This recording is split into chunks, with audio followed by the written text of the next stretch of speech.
So the Super Bowl is over, and I guess that's the end of my sports till next fall. Unless I want to watch woke ball where sports announcers worship LeBron James, or hear about some steroid-ridden player who can swing a bat making more millions than what I will ever see. Wait. What's this? What is the AAF? Football in February? There's no way. CC with 29 touchdown passes, so the kid can sling it. Speaking of, has a man past the 50. That's caught by Rashad Ross. So what's the AAF? The Alliance for American Football. Apparently it's going to be the NFL's feeder league and plays for washouts or those just a little too old to play. Also, development of coaches and prospects. It runs spring and early summer, 10 weeks, 40 games, 8 teams. But it's got some new rules, right? It's a little different. 35-second play clock instead of 40. Keep the pace moving faster.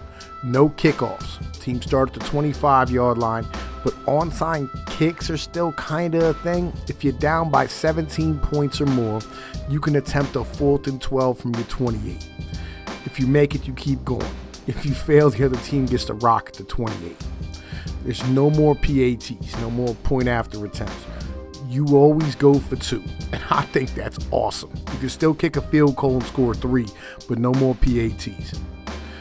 Both teams get a chance to score in overtime. If at the end of a session the score's still tied, the games are tied. It don't last forever, but we can all dream. There's a sky judge ref in the skybox. Finally, there's a ref in the skybox who can tell another ref to pick the flag up or can call a penalty that no one sees. That's awesome. I love this. This is getting better by the second. All right, defensive changes. Now, this is an odd thing, right? But they've taken away the whole, protection for the quarterback thing and replaced it with a 5-man rush. So, real simple. You can rush 5 guys, and that's it, all right? And you can't rush for any further than 2 yards out. And anyone at the line of scrimmage is considered a rusher. Now, this seems weak. Right, it does. But on the same point, while you're building a league, developing quarterbacks, and you have a mix of NFL and college players on the team, these are fresh prospects. You know what I'm saying? You're a feeder league is what you are. Legitimately, you're working with the NFL to build a whole new thing and to build them a smaller league that can still run and maintain eyeballs on product and still give you players out of college that are better developed, so you don't have a number 1 draft pick sitting on the bench for 2 years. He's getting reps and playing at an NFL level remotely, learning the pace of the game, learning NFL scheme, being coached by NFL coaches. So this will protect these type of guys, and it'll probably help long term in building this league. And that's mainly what has changed with the rules with this new league. So, what are the new teams? There's going to be 8 teams. It's the Arizona Hotshots, the Orlando Apollos, the Memphis Express, San Antonio Commanders, Salt Lake Stallions, Atlanta Legends, Birmingham Iron, and the San Diego Fleet. And we're going to get into what these teams are, how they're built, and what happened this week in week 1 of all of these games. Now, the Arizona Hotshots won their opener versus Salt Lake City 38-22 Sunday night. They're coached by Rick Neuheisel. Their quarterback, John Wolford, had 275 passing yards and 4 touchdowns in their opener against the Salt Lake Stallions. The Stallions also the main gay bar around here, so I'm going to say I hate you for naming this team this. I had to do so many takes to try not to laugh when I'm saying this name. The Hotshots had a total of 416 yards of total offense in this game, with 149 on the ground. Work split between Jarrell Presley, 18 touches for 64 yards, Justin Stockton, 7 touches for 46, and John Wolford, the QB, keeping it 8 times for 23. This is a pattern. The work being spread around a lot in this league with a lot of young talent Fresh out of college, guys can play multiple positions, so having extra running backs and defensive players will be awesome to keep guys fresh and uninjured. Receiving was also split up with Rashad Ross, 5 receptions for 103 yards. Rashard Mullaney, 5 for 57 yards. Gerald Kristen, 3 for 44. Tight end Gerald Presley had 1 reception for 30, putting his total at 94 on the night. Thomas Duarte had 1 for 21. Marcus Bundy, whoa man, did twice for 17 and Huff once for 3 yards. Defensively, Steven Johnson was putting in that work. He had 7 tackles and an interception. Robert Nelson also came up with a pick. Will Sutton had the team's only sack. This team looks good on both sides of the ball. They're ahead of the curve, and we will see if the league's other teams can catch up. The Atlanta Legends. Atlanta's shaking off the rust and figuring out who they do and do not need after the Week 1 loss to the Orlando Apollos, where they got blown out by 34 in a 40-6 loss. Matt Sims had a rough night, going 15 for 28 for 126 and 2 picks with no touchdowns. Looks like he was hurried early and often. That offensive line is going to need some work to help protect the QB a little better. Looks like Aaron Murray also took some reps, going 4 for 7 for 38 with a pick. With only 80 yards rushing between 5 people, this O-line got dominated. You're going to hear this on this channel a lot about X's and O's. It all starts with an offensive and defensive line. And if your O-line don't hold up, there's nothing you can do, especially if you can't hold back a 5-man rush. But there is a silver lining. Denard Shoestings Robinson is on your team. That guy's a game changer. Just keep him healthy. Other notable stats, none really. This team's going to need work. Get those linemen to the weight room and feed them some steaks and pasta. You're going to need some help. The Birmingham Iron, Coach Tim Lewis. The Birmingham Iron looking tough after the Week 1 shutout over Memphis, coached by Mike Singletary. QB Luis Perez went 19 for 33 for 252 with no interceptions. Trent Richardson, who you may know from being on 2 of the most bum teams in the NFL. Look up the Browns and Indy circa 2014. You'll see the 2 of them next to the word bums and Webster's. Richardson had 23 touches for 58 yards, averaging 2.5 a carry against the Mike Singletary coach defense. Breakout wide receiver Quentin Patton had 4 receptions for a monster 107 with no touchdown. Add to that Ladarius Perkins with 36 and Devozia Felton with 32. With the new defensive schemes, due to the inability to rush any more than 5, expect the ball to be spread out more in this league. Even Richardson had 2 catches for 13, along with Tobias Palmer and Tawau Hu, 13 and 16 respectively. Connor Davis, the tight end, had 1 for 2, totaling 220 receiving yards this game.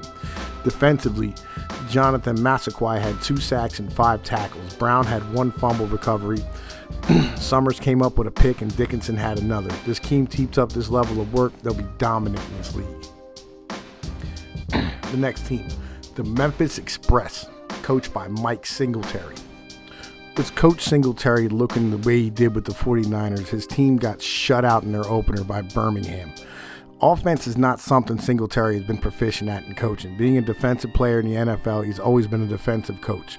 Let's hope he can turn it around. With the blow up by Christian Hackenberg, it looks like San Fran all over again. Good notes. The drafting of Zach Stacy is looking okay. He had 12 carries for 58 yards, averaging 4.8 a carry. And they have a standout linebacker in Demarcus Gates, who had 10 tackles. Anthony Johnson had a sack. This team still needs some work. The Orlando Apollos, coached by Steve Spurrier. Orlando dominated in their opener, 40-6 win over the Atlanta Iron. Steve Spurrier seems better at this level with more college talent around him rather than the NFL type. This may be a perfect fit for a man of his abilities, transitioning and bringing in old war horses to put him out the pasture. Garrett Gilbert passed for 226 in their opener this week, connecting with Charles Johnson 4 times for 60 yards, but throwing 1 touchdown to Jalen Marshall and receiving 1 from Jalen Marshall for 5 yards. Steve Spurrier feeling comfortable with this offense. The breakout running back was Akeem Hunt with 10 carries for 73 yards. Devion Smith also had 13 in a touchdown. This team's looking good. It's going to be dominant. It's going to end up dominating the league. All right, the Salt Lake Stallions are coached by Dennis Erickson. As I do research for this, it's really hard to find stats and bylines, and it says Josh Woodrum is at the top of the depth chart for QB, so I'm going to go with them. Who's leading this team, though an article said otherwise. Reps were split in their opening loss to the Arizona Hotshots between Woodrum and Lynham. Woodrum receiving the lion's share with 22 attempts for 10 completions and 103 yards with a pick and a touchdown. Lynham has 13 reps for 7 completions with 56 yards, a pick, and a touchdown. So they got someone to stand there and throw the ball. Neither very accurate.